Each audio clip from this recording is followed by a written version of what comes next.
Let's get on to our guest because he has a fascinating moment right now. So, again, let me tell you about Greg Laurie. So, Greg is the senior pastor of Harvest Christian Fellowship. It's got campuses in California and Hawaii. And by the way, fun fact, people in California think of Hawaii the way people in Chicago think of Florida, but that's another story for another day. Anyway, in 1990, Greg began holding large-scale evangelistic events called Harvest Crusade. Some of you probably have seen those. Almost 10 million people have participated in those, and Greg has a weekly television program, nationally syndicated radio program, A New Beginning. This month, the movie Jesus Revolution has been released, which is the story of Greg and his wife's life and the Jesus movement of the 60s and the 70s. And it's actually based on Greg's book of the same title. So the last time I think Greg and I were together, we're actually going to get together this morning, but I had to come back to Chicagoland, where I am right now, broadcasting from the studios of the Billy Graham Center. But we were supposed to be together this morning. He's graciously joined us from his home as well. But the last time we were together was actually at Biola University. So we were doing a reunion of the Jesus People movement. Greg and I and several others were speakers. We had him on the radio. We did those things as well. And we were talking about, he kind of told me this movie was coming. So we're all super excited. It's based on his book, but it is a kind of a cinematic telling of that. So at the Wheaton College Billy Graham Center, we did a huge research project, 60 what are called oral interviews. Greg was one of them, but lots of other people who were there told the story of the Jesus People movement, and he kept telling me it's a major motion picture coming. But I'm an academic nerd, so having 60 hours of archival footage is to me a major motion picture. But now he's with us, and the movie's out, and I'm just so glad he could fit us in because he and Kelsey Grammer have been all over everywhere. So Greg, thanks so much for taking the time this Saturday to join us. Ed, thank you for having me on. Great to be here with you. Oh, well, that's super. I imagine you're tired. You've been going to premieres and you've been going to, news programs. And like I said, I've seen Kelsey Grammer and more. And so for some people, now for me, this is like, for you, it's like where you came to Christ. For me, the people who shared the gospel with me were part of the charismatic movement of the Episcopal Church, but they were kind of leftover hippies 10 plus years after the telling of this story. But I still trace my spiritual heritage to the Jesus People movement, because that's where they came to faith, and that's where you came to faith. So, the movie tells part of the story, and you can start there, but I want you to start telling us a little bit about the journey, how it begins, how the Lord works in Greg's life, and how ultimately the Jesus People movement births. Well, it's hard to pinpoint the exact day. It started, or not day, but, month or year, probably around 69. For me, it all happened in 1970. So I was on my own trajectory. My mother was married and divorced 7 times. She was a raging alcoholic. And so I had to grow up really quickly as a young boy and be responsible for her. We lived for a time on the East Coast and the West Coast. We lived for a little bit of time over in Hawaii because of the various husbands she would marry. So when I got into my teen years, Ed, I started to experiment with drugs because it's the late 60s now, and the messaging is, turn on, tune in, drop out. And I thought, maybe this is the answer. And so I began to smoke marijuana pretty much every day. And I was taking LSD usually on the weekends. And for me, I'm only 17 years old, but it was like I was already disillusioned with the choices I'd made. I'd looked at my mother's lifestyle, this drinking, partying kind of life, and I thought that's not the life for me. I looked at my own poor choices leading me to drug use, and I could see how it was sapping my creativity, how it was having a destructive effect on my life in every way. So it was almost like a process of elimination. It's not here, it's not there. Where is it? Like I was literally looking for the meaning of life at a very early age. And so I transferred to a high school called Harbor High School in Newport Beach.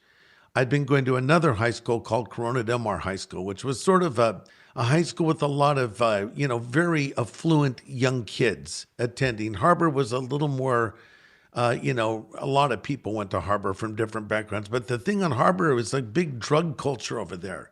And you could pretty much get high and no one would bother you. So I thought, oh, this is the school for me. So I transferred over with the sole intention of becoming a different person. I thought, I want to change my life. I want to go to a school where nobody knows me. and I want to become a different person. Little did I know that that's what was going to happen, but not in the way I thought. So I was using drugs there and living that bad life. And one of my friends warned me, hey, Greg, be careful. There's a lot of Jesus freaks in this campus. And there were very outspoken Christians. And then they said to me, they're everywhere. And I said, well, don't worry about it. The last thing Greg Laurie will ever do is become a Jesus freak. But one day, a friend of mine was talking to this girl. She was kind of attractive. It's not that she was incredibly beautiful, but there was something that drew me to her. And I walked over waiting for a break in the conversation, and I'm just kind of looking at her, and I see her textbooks for class and a notebook. And then I noticed one of those Bibles that have, or one of those books that have a black cover and gold pages, a Bible, of course. And I thought, oh no, she's a Jesus freak. What a waste of a perfectly cute girl. Why would she be into that? But then later that day, I'm walking across my high school campus, and the Christians are meeting on the front lawn. Now, I just found this little detail out recently after reading the autobiography of Lonnie Frisbee. So Lonnie would visit this campus. He was a preacher over at Calvary Chapel, long-haired guy, represented in the movie and played by Jonathan Rumi. Just great performance. But anyway, normally they met in the science room, but it was really hot that day, so they decided to go out on the front lawn. If they'd not made that decision, I would have never found this group. So I'm walking across the campus, and there are these Christians singing these songs about God. And I sat down close enough to sort of eavesdrop on the conversation, but not so close that someone would think I was becoming a Christian. And I just looked at them, and the problem was I knew a couple of them. I used to hang out with them. I knew they were normal people. Why would they be into this? I still don't understand it. And that girl that I'd seen earlier was there. And then Lonnie stands up to speak, and he looks like a guy that just walked out of the pages of the Bible. His hair's long to his shoulders, parted down the middle, beard, kind of a tunic-y type shirt. And I don't remember most of what he said, but one statement hit me like a lightning bolt. He said, Jesus said, you're for me or you're against me. And I looked around at the Christians and I thought, well, I'm not one of them. Does that mean I'm against Jesus? I mean, I always believed Jesus was out there somewhere. I'd seen all of his movies, but I'd never been to church. I knew nothing. I'd never read the Bible. And then he said, if you want to accept Christ, get up and walk forward right now. And some kids get up and walk forward. And I thought to myself, there's no way I would ever do that. And next thing I knew, I was up there praying with these kids. And that was the day I asked Christ to come into my life. And it was in 1970.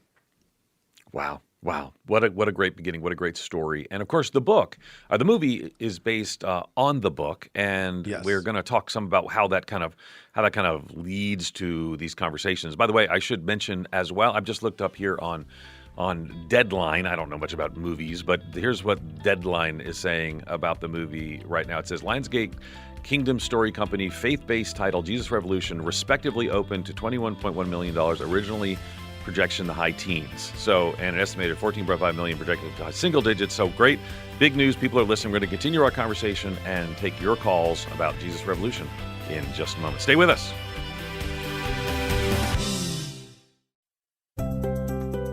Hey, we're back at Stetzer Live. We're talking to Greg Laurie. You know, the little promo we did that moment ago, we talked about Reappearing Church for Mark Sayers. That's a pre-recorded thing. I'm not pre-recorded right now, if you're listening Saturday at our normal time.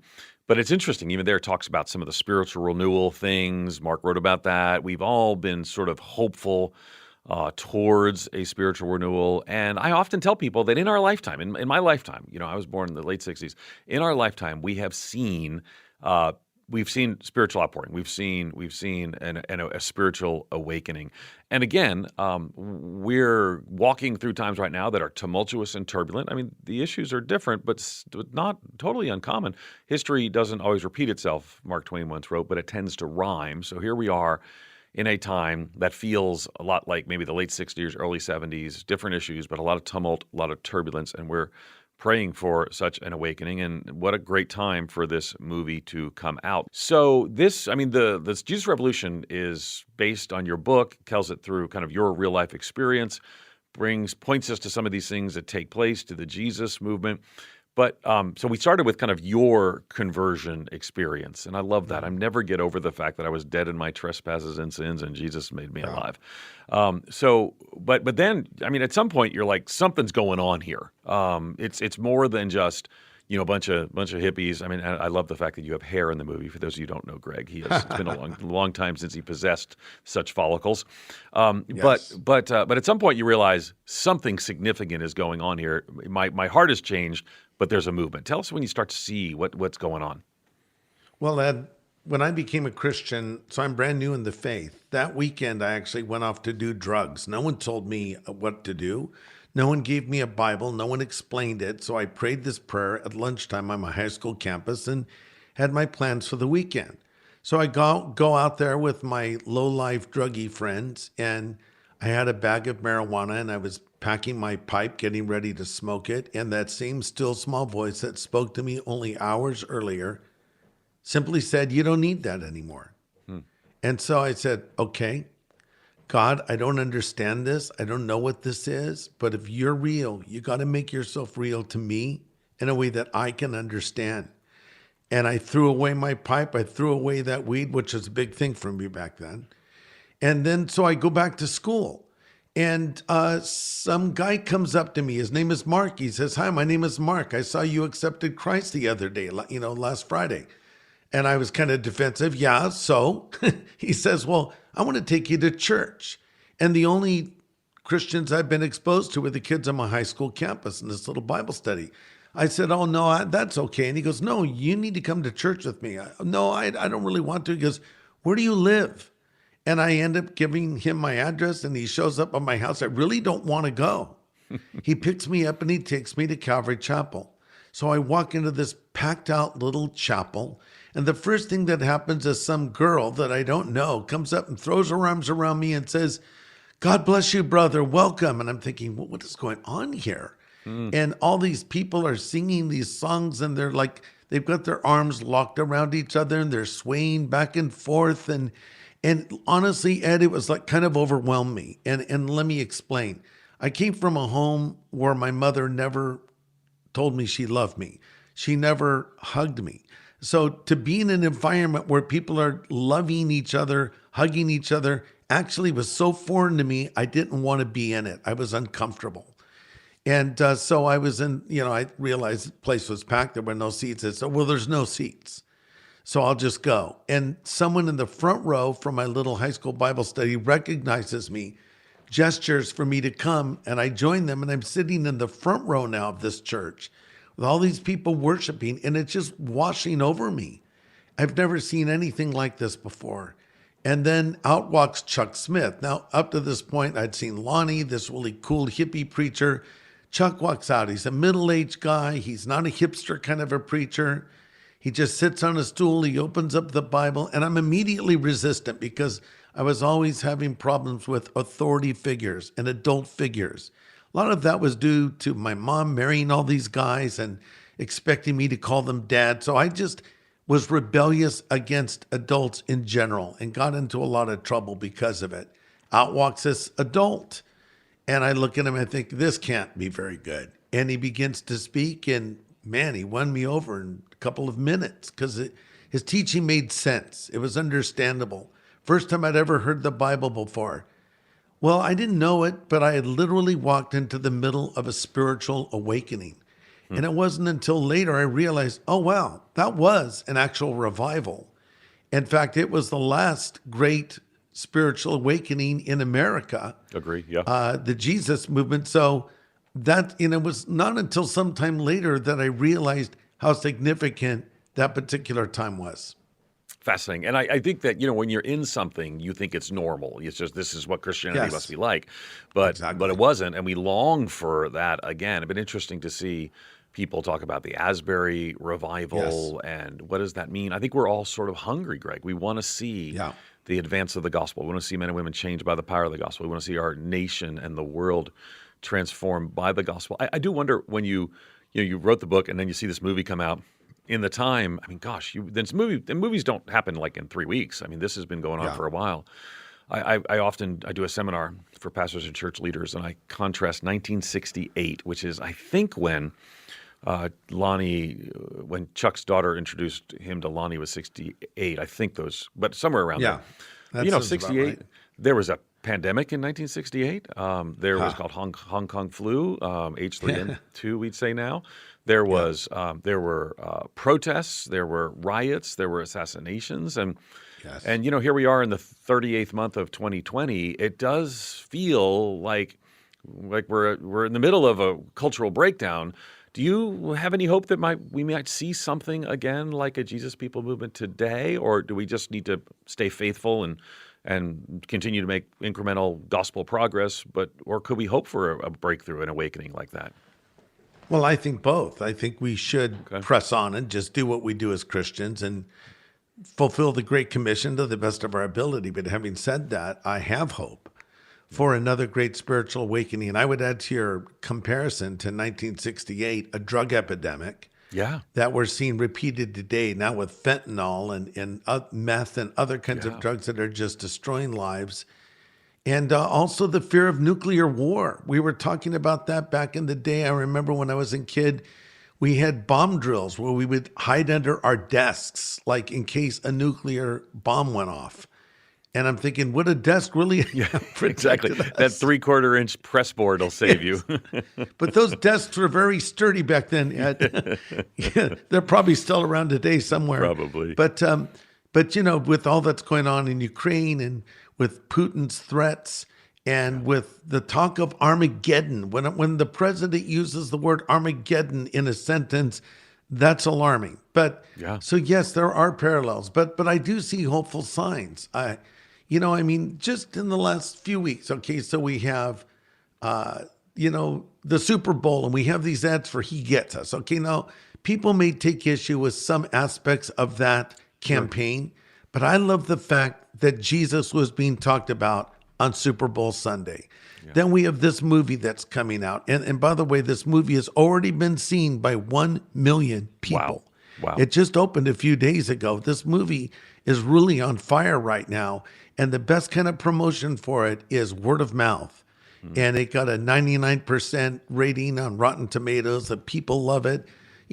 Some critics like it, some critics don't like it. Doesn't matter what the critics say.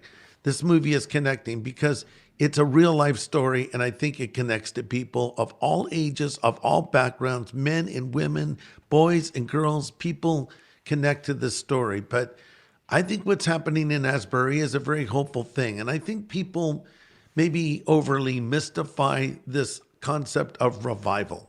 Revival can be local, it can be church-wide, it can be citywide, statewide, nationwide. It can even be just something that happens personally. But an awakening, a big awakening, like we've seen 4 great awakenings in America, well, time will tell if we're having that. I don't know. But I think what is happening in Asbury, or has happened, is revival-like without question. And there was a live feed for a while, and I would watch it.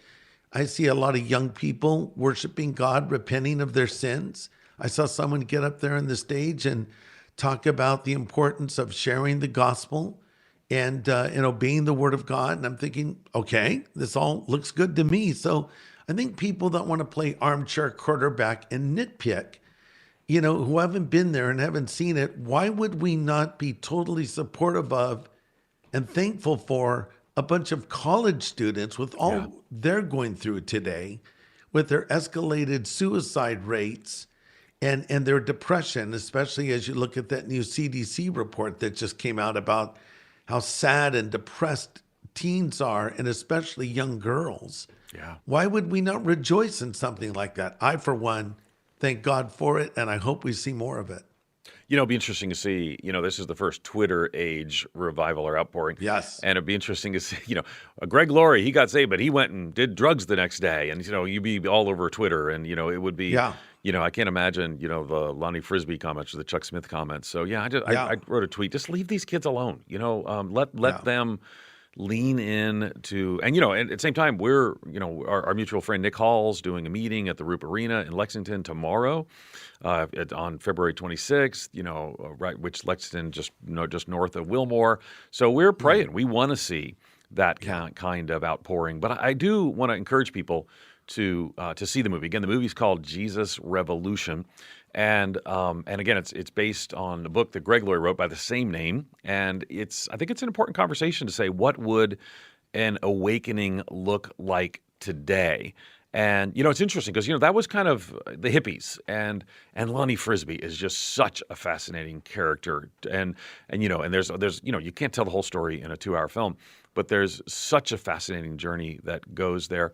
But he was this hippie, and when you look today, I mean, who are the hippies today? Where would be those kind of marginalized places where we might see some sort of spiritual outbreak? And what do you think? Well, I think the hippies are just young people. I mean, not all of the kids were hippies. The funny thing is, I grew my hair out after I became a Christian. No, really? I had kind of just sort of surfer hair, parted on the side. But I noticed that all these people had long hair, so I grew my hair out and grew a beard out. So, and there were people that were very, conservative looking. We have one friend that was there, and she had her hair nicely coiffed and her little, very, preppy type outfit. So it wasn't just hippies. It would be a businessman sitting next to a hippie, sitting next to a nurse, sitting next to a student. So it was really very diverse. So I think it was largely a youth awakening. There's no question about that. Older folks were involved. Older folks were there to help. In fact, Ed, if there had not been a Chuck Smith, I fear to think of what it could have been if Lonnie Frisbee was running the whole thing. Sure. But if there had not been a Lonnie Frisbee, I don't think you would have had that explosion. When Lonnie and Chuck met, it was like nitro met glycerin. It was something about the two of them together. They brought out the best in each other. I think Chuck kind of restrained Lonnie from his more charismatic impulses, but Lonnie, being the evangelist he was, had such an appeal to young people. And so I think it was a dynamic combination that, frankly, did not last that long. And I read people there, everybody likes to opine about Lonnie. So I knew Lonnie. I came to Christ when he was preaching. He baptized me. And I've read his biographies, his autobiographies. And so, I've read it, heard it said, he was pushed out. He wasn't pushed out. He left of his own accord to move to Florida. He was there for maybe a year and a half in the Jesus movement, and he wanted to work in his marriage, among other things. But so he kind of was there for the explosion. Then he moved on, but then Chuck raised up other young men to start preaching, and I was fortunate to be one of those young men. Fascinating. We're going to continue our conversation with Greg Laurie. We see your calls. Glenn, Bethlehem, Pennsylvania, going to come to you in a minute. We're going to get Ken in Delray Beach. We're going to get Gal in Georgia. We got lots of calls coming up on the line, but you can still call in as well. Our number is 877-548-3675. Talking to Greg Laurie about Jesus Revolution. 877-548-3675.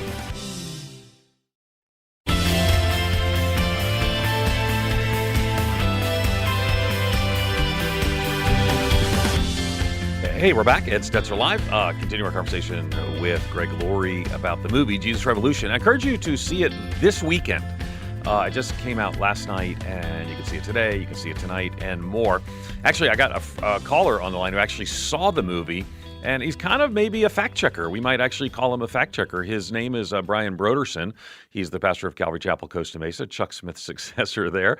And fun fact, Brian and Greg and I were supposed to all be together at the K-Wave Studios until I had to make this emergency trip back. Brian, you are on the air, and you got your own radio show. So does Greg. I don't even know. We're 3 radio show hosts here. We're on K-Wave, which is right there in the campus of Calvary Chapel. So, Brian, thanks for calling in. I mean, so how much of this, when did you become part of this conversation, this story? What's the timeline? Well, it's great to be with you guys. I was hoping that we could have been together today at the K-Wave studio, but obviously, Ed, you had to go do some plumbing. It is true. And we didn't. So, hi, Greg. I've been listening in. Great conversation. I came in a few years later. So I came in about mid-1970s, 1975. So I kind of missed that whole, first part of which Greg was obviously a real part. But there was still plenty of stuff going on a few years later, that brought me and a whole group of my friends into the faith, really, as well. So, And when did you guys meet? Did Greg have hair when you met him the first time? Not much. I No, was already combing it over long, Yeah. like I was doing what is called a comb over. So Yeah. when I met Brian, I was already in the comb over phase. no. Well, you still had long hair because I think it was 70. I think it was like 1976. I think you were Oh. doing like Monday night, I think. Yes. And I was coming to Monday nights occasionally in 1976 when you were doing that. And you did have hair and a beard then too. Yes.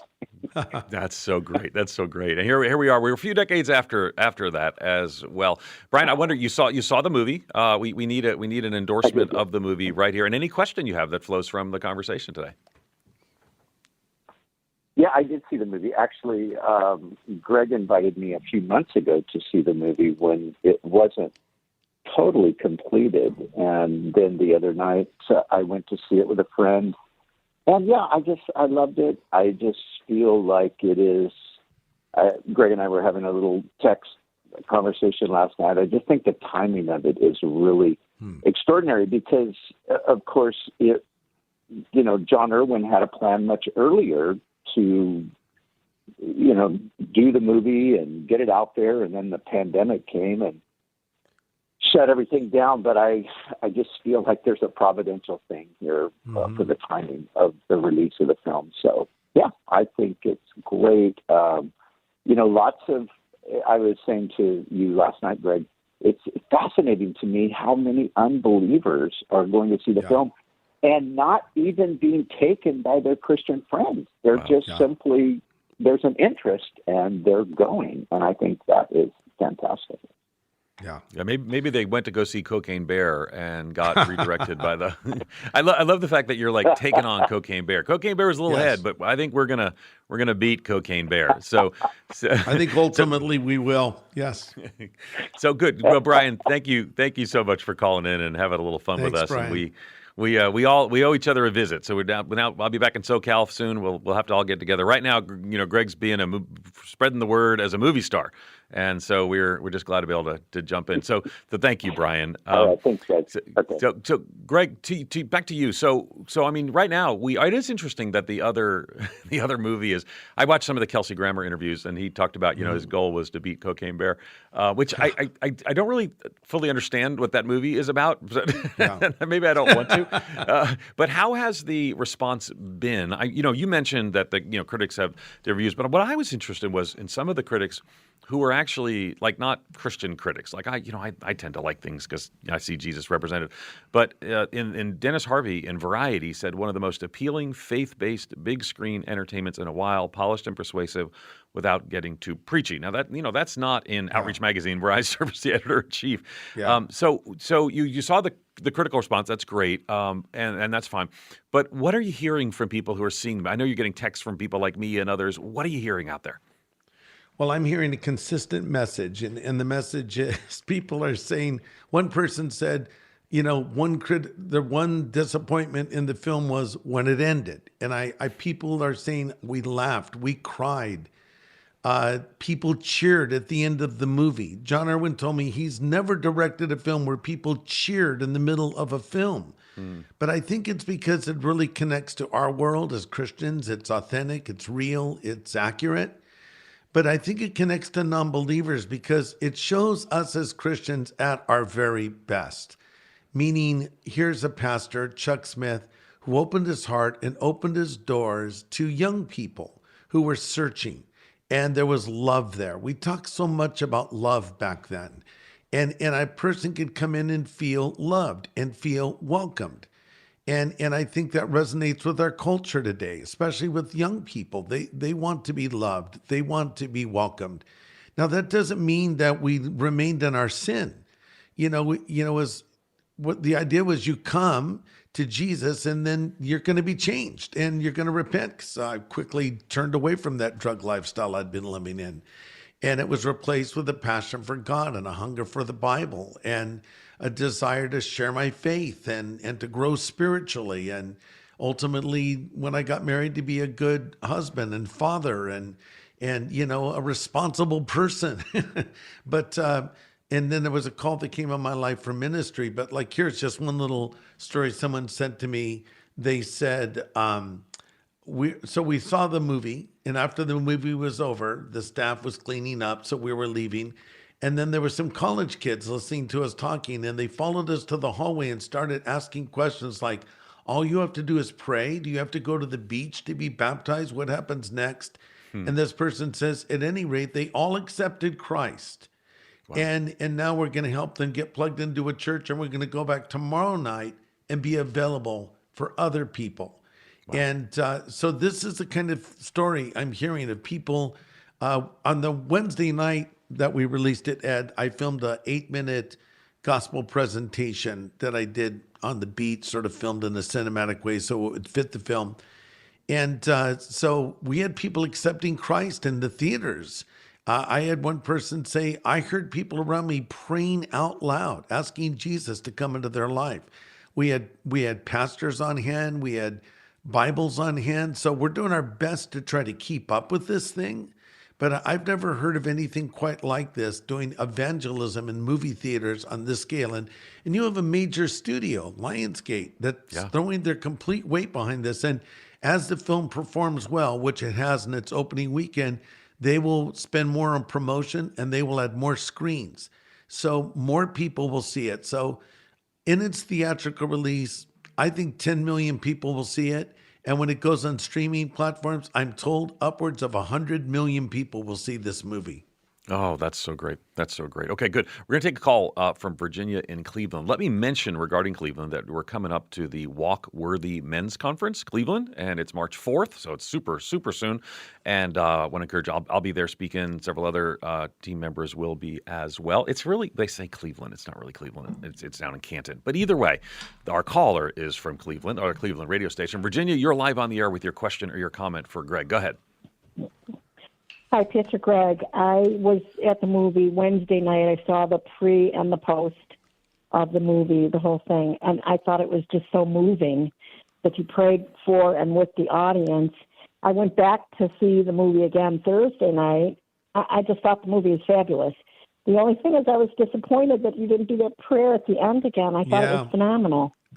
And why can't you add that to it? Or I would love, Virginia, that's a great question, and I agree with you, but it's out of my control. So Lionsgate, Hollywood studio that I mentioned, this is their thing. So let's just put it this way. It was highly unusual for a Hollywood studio to allow us to put an evangelistic appeal after a feature film that they paid for, produced, and distribute. But they agreed to do that on the Wednesday release only. So unfortunately, that won't be in all the releases. But listen, this is where we come in as Christians. So we can do that. There's nothing I did that any Christian cannot do. And by the way, I took that appeal I did, that video I shot, and it's posted on my Instagram. So you can go and show it to anybody you'd like to show it to. It's there for you. But, to me, Virginia and Ed, I would say this movie is a gift. It's a gift to the church. It's a tool. And the idea is you take someone to the movie, and after it's over with, you can have that conversation with them and say, do you understand what happened? And would you like a relationship with Jesus? I mean, just the fact that the movie's in the theaters is a great conversation starter. You walk up to a person cold and say, have you heard about that movie, Jesus Revolution? Yeah, I've heard about it. Or no, I haven't. Well, here, check this out. Show them the trailer. There's 3 trailers out and they're all really good. They are. Google Jesus Revolution trailer. Show them the trailer and say, why don't you go see it? Or come with me as my guest, or whatever you choose to do. So this is John Irwin, the director, puts it this way. He says, my job is to get the volleyball ready to be spiked. And so he's got it all set up. What we've got to do now is take it home. And so believers can use this as a tool, and they can share the same things that I shared in that little video presentation that you saw on Wednesday, Virginia. Love it. Love it. Great question, Virginia. Helpful answer, Greg, as well. By the way, Greg mentioned earlier the He Gets Us campaign, and I think I've been pretty transparent. I've been engaged and involved with that. That answer, kind of similar to what Greg would say. People see ads, you can't always tell the whole story, and it is a very big deal. Greg got to do that at the end of the movie. But this is an opportunity for Christians to show and share the love of Jesus, to announce the good news of the gospel, right? It's not Greg on the screen. It's not a Super Bowl commercial. It's us telling the good news. We're going to continue our conversation with Greg Laurie in just a moment.